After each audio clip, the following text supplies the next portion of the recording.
కవిత ఎవరికీ దగ్గరగా ఉండేది కాదు. తనలో తాను మాట్లాడుకుంటూ ఉండేది. తన జీవితం కోసమే ఎక్కువగా ఆలోచించుకునేది. కానీ శ్వేత మరియు మా కుమారుడు రమేష్ ఇద్దరు చాలా కలిసిమెలిసి ఉండేవారు. కొన్ని నెలలు గడిచిన తరువాత బలిపురం నుంచి పెద్దలు మా ఊరికి వచ్చారు. వాళ్ళు వచ్చారంటే ఊరు మొత్తానికి తెలుసు ఎందుకు వస్తారు అనేది. అప్పుడు బలిపురం అమ్మాయి అయిన కవిత వాళ్ళ అమ్మని కలిశారు. వాళ్ళు బలి కోసం మాట్లాడుకున్నారు. అందరికీ తెలిసిన విషయమే, మొదటి సంతానం బలికి సిద్ధపరుస్తారని. అందుకే కవిత వాళ్ళ అమ్మ వాళ్ళు కూడా కవిత మీద ఎక్కువగా ప్రేమ పెంచుకోలేదు. వాళ్ళ తల్లిదండ్రులు ప్రేమ సరిగ్గా లేకపోవడం వల్ల ఏమో కవితకి అంతగా కుటుంబ ప్రేమలు అలవాటు కాలేదు. బలిపురం నుంచి వచ్చిన వాళ్ళు వెళ్లే ముందు కవితను చూసుకుని వెళ్ళారు. బలి ఇచ్చే ఒక 3 రోజుల ముందు తీసుకెళ్తామని వెళ్ళిపోయారు. ఈ 3 రోజుల మధ్యలో ఒక విషయం జరిగింది. కవిత వాళ్ళ అమ్మ నాన్న బలి కోసం మాట్లాడుకుంటున్నప్పుడు కవిత చాటుగా వినింది. బలి కోసం తెలుసుకున్న కవితకి ఒక ఆలోచన వచ్చింది. కవిత శ్వేత కవలలు కావడంతో ఇద్దరూ ఒకేలా ఉంటారు. కాకపోతే కవిత శ్వేత కన్నా 1 గంట ముందు పుట్టింది. ఆ గంట ముందు పుట్టడం వల్ల నన్ను బలి ఇస్తున్నారని కవిత తనలో తను చాలా కోప్పడి వాళ్ళ కుటుంబం మీద కోపం ఎక్కువగా పెంచుకుంది. బలికి తనని తీసుకెళ్లే రోజు తనకి బదులు తన చెల్లిని పంపుదామని నిర్ణయించుకుంది. బలికి తీసుకెళ్లడానికి బలిపురం వాళ్ళు వచ్చే రోజు ఊరి పెద్దలెవరూ బయటికి రారు. ఆ రోజు రమేష్, శ్వేత, మిగతా పిల్లలు ఆడుకుంటుండగా వాళ్ళు కవితను తీసుకువెళ్ళటానికి వచ్చారు. కవితకి శ్వేతకి ఉన్న ఒకే ఒక తేడా నుదుటి మీద ఉండే ఒక పుట్టమచ్చ. అది కవితకి నుదుటి మీద ఉంటుంది, శ్వేతకి ఆ మచ్చ ఉండదు. ఆ రోజు ఆడుకుంటున్న శ్వేత దగ్గరికి కవిత వచ్చి, మన ఈరోజు రమేష్ని ఆట పెట్టిద్దాం, తను మనల్ని గుర్తుపడతాడో లేదో చూద్దామని శ్వేత నుదుటి మీద పుట్టుమచ్చ పెడుతుంది కవిత. నువ్వు ఇప్పుడు రమేష్ దగ్గరికి వెళ్ళు, తను నిన్ను గుర్తుపడతాడో లేదో చూద్దామని చెప్పి శ్వేతను అక్కడి నుంచి పంపించి కవిత దూరంగా ఇంటి వెనక దాక్కునే ఉంటుంది. శ్వేత రమేష్ దగ్గరికి వెళ్ళిన సమయానికి బలిపురం వాళ్ళు వస్తారు. శ్వేత రమేష్ ఇలా రా అని పిలుస్తుంది. రమేష్ వెనక్కి తిరిగి చూసేటప్పటికి వాళ్ళు శ్వేతని కవిత అనుకుని తీసుకువెళ్ళిపోతారు.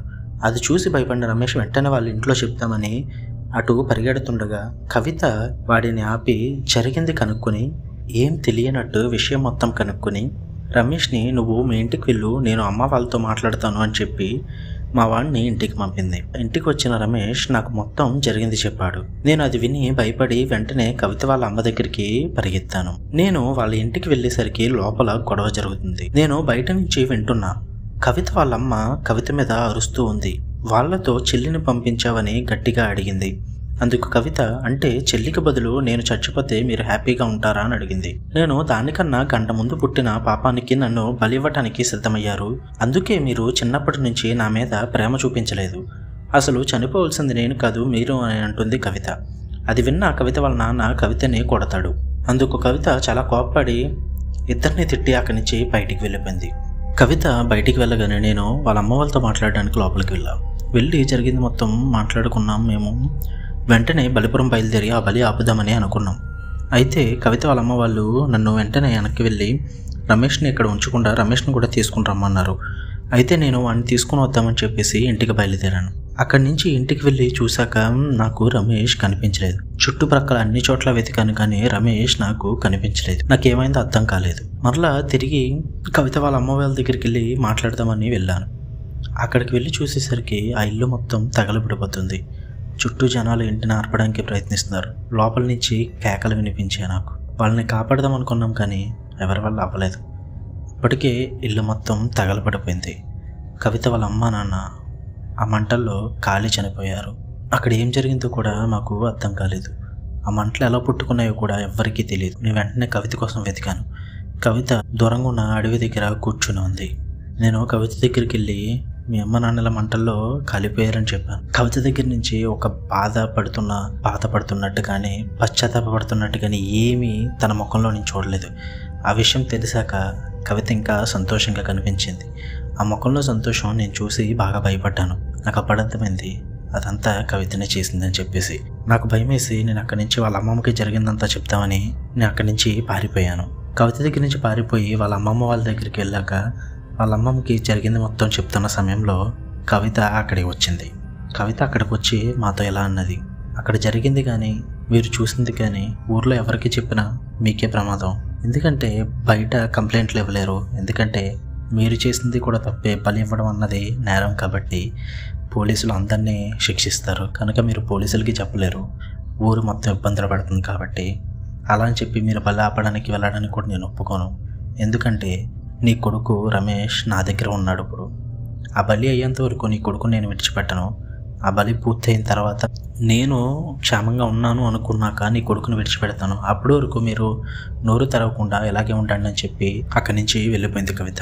అది విన్న మేము బాగా భయపడి నా కొడుకు ఏం కాకూడదని నేను ఎవరికి చెప్పలేకపోయా. బామ్మగారు కూడా నా కొడుకు కోసం ఎవరితోని మాట్లాడకుండా ఆ నిజాన్ని అలా ఉంచేశారు. బలి పూర్తయిన 3 రోజుల తర్వాత కవిత మా దగ్గరకు వచ్చి ఇలా అన్నది, రమేష్ ఎక్కడున్నాడో నేను చెప్తాను, అక్కడికి వెళ్ళి వాడిని తీసుకొచ్చుకో. కానీ ఒకటి చెప్తున్నా, గుర్తుపెట్టుకోండి, ఇక్కడి నుంచి నా పేరు కవిత కాదు, నా పేరు శ్వేత. నా చెల్లి జీవితాన్ని నేను తీసుకున్నాను. నా కుటుంబం వాళ్ళు నా కుటుంబం అంతా నా మీద ఎప్పుడూ ప్రేమ చూపించలేదు. అందుకే ఊరిలో ఉండడం కూడా నాకు ఇష్టం లేదు. నేను ఈ ఊరు వదిలి వెళ్ళిపోతున్నాను. ఇక్కడి నుంచి నా పేరు శ్వేత. ఇక్కడికి ఎవరు వచ్చి అడిగినా మీరు అలాగే మాట్లాడండి. చనిపోయింది, అదే తప్పిపోయింది కవిత అని చెప్పండి అని అంటుంది. అప్పటి నుంచి కవిత తన పేరు మార్చుకుని శ్వేతగా స్థిరపడిపోయింది. దాని తర్వాత నేను నా కుమారుడు కోసం తను చెప్పిన ప్రదేశానికి వెళ్ళాను. తను చెప్పిన ప్రదేశం ఏదంటే బలిపురం దగ్గర ఉన్న గుహ. నేను అక్కడికి వచ్చి చూసేసరికి బలి జరిగి వారమైంది. అప్పటికే అక్కడ శవాలతో నిండిపోయింది. నేను అక్కడికి వచ్చేసరికి అంతా నాశనం అయిపోయింది.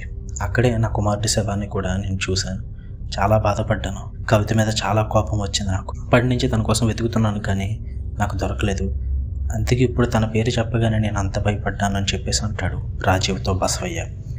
ఇదంతా విన్న రాజీవ్ ఒక్కసారిగా ఆశ్చర్యపడి, ఆ కవిత నా దగ్గర ఇంత దాచిందా, నాతో చాలా అబద్ధాలు చెప్పింది, నేను అవన్నీ నమ్మేశాను అని అంటాడు. అది విని బసవయ్య, తన జీవితం ఒక అబద్ధం, తన అబద్ధాలు చెప్పడంలో తప్పేం లేదు, తన జీవితాన్ని కాపాడుకోవడానికి ఎవరినైనా బలి తీసుకుంటుంది, ఎంతవరకైనా వెళ్తుంది రాజీవ్, నువ్వు ఇక్కడి నుంచి జాగ్రత్తగా ఉండు.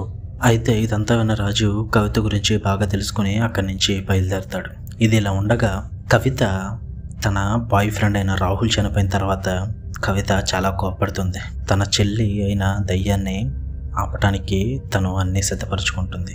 ఎందుకంటే తనకి ఆ దయ్యాన్ని ఆపడానికి చేయాల్సిన పూజ, ఆ బలి మొత్తం అన్నీ కవితకి తెలుసు కాబట్టి ఆ గుహ దగ్గరికి వెళ్ళి అవన్నీ నిర్వహించి ఆ దయ్యాన్ని అంతం చేద్దామని నిర్ణయించుకుంటుంది కవిత.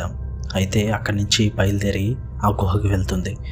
ఆ గుహకు వెళ్ళి ఒంటి నిండా రక్తం పూసుకొని అక్కడ ఒక పూజను ఏర్పరుస్తుంది కవిత.